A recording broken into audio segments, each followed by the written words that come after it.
నా పైన ఎస్పీ వీళ్ళని ట్రాన్స్ఫర్ చేసినట్టు చేస్తారు. పోయేదే ఉంది, వాళ్ళకు సస్పెన్షన్ ట్రాన్స్ఫర్. అంటే వాళ్ళని ఆపుతున్నది ప్రభుత్వం. ఇక్కడ గొడవల్ల ఏంటంటే కావాలని చేశారు అన్నది స్పష్టంగా కనబడుతుంది.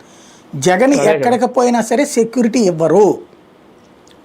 జనం ఎగబడకుండా చూసుకుని నలుగురితోనో 10 మందితోనో జగన్ వెళ్ళాలి. అలా కాకుండా జనం ఎగబడ్డారా వాళ్ళల్లోనే ఇవాళ ఇట్లాంటి 4-5 ఇన్సిడెంట్ జరుగుతాయి.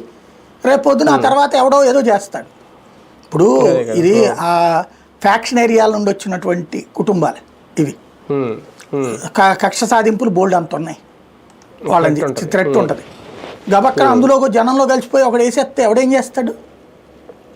తర్వాత సంతాప దినమును ఆ తర్వాత దీని మీద దర్యాప్తుకు ఆదేశిస్తున్నాం, సిబిఐ దర్యాప్తుకు ఆదేశిస్తున్నాం, లేకపోతే అది ఇది అని ప్రకటిస్తారనమాట. అనకూడదు కానీ జరుగుతున్నటువంటి తంతది. కానీ ఒకటి సార్, ప్రతిపక్ష నాయకుడికి భద్రత కల్పించాల్సిన బాధ్యత ప్రభుత్వం మీద లేదా? లేదంటే ఇక్కడ ఈయనకి ఇంకా ప్రతిపక్ష హోదా అనేది లేదు కాబట్టి ఈయన కేవలం ఒక సాధారణ ఎమ్మెల్యేగానే ప్రభుత్వం చూస్తోందా? పవన్ కళ్యాణ్కి ఏ హోదా ఉంది మరి? క్రిందటిసారి ఎందుకు సెక్యూరిటీ కల్పించారు? అవును, పవన్ కళ్యాణ్కి హోదా ఏం లేదు కదా, ఒక్కళ్ళు కదా గెలిచింది, ఆయనే ఓడిపోయాడు కదా 2 చోట్ల. మరి ఆయనకి సెక్యూరిటీ ఎట్లా ఇచ్చారు? పోలీస్ సెక్యూరిటీ అనుకోండి, మరి ఆ లెక్కనైతే సినిమా నట్లు అందరికి ఇవ్వరు కదా.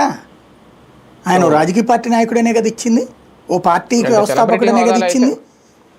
సెలబ్రిటీ హోదాలో అందరికేం సెక్యూరిటీ ఎవరు? చిరంజీవికి ఇస్తారా ఏంటి? లేకపోతే కనుక ఇప్పుడు ఉన్నటువంటి మిగతా నట్లకి ఇస్తారు. వాళ్ళందరికీ కూడా మహేష్ బాబు వీళ్ళందరూ ఉంటారు కదా, వాళ్ళకి ఏమైనా సెక్యూరిటీ ఇస్తారు? ప్రైవేట్ సెక్యూరిటీనే కదా తెచ్చుకునేది. అల్లు అర్జున్ వీళ్ళందరికీ కూడా ఆ టైంకి వచ్చినప్పుడు ఏర్పాటు చేస్తారు పోలీసు, అది వేరు. బట్ వెనకాల ఇవ్వరు కదా. ఎందుకు ఇచ్చారు? ఓ పార్టీ నాయకుడు పార్టీ అధ్యక్షుడనే కదా ఇచ్చింది.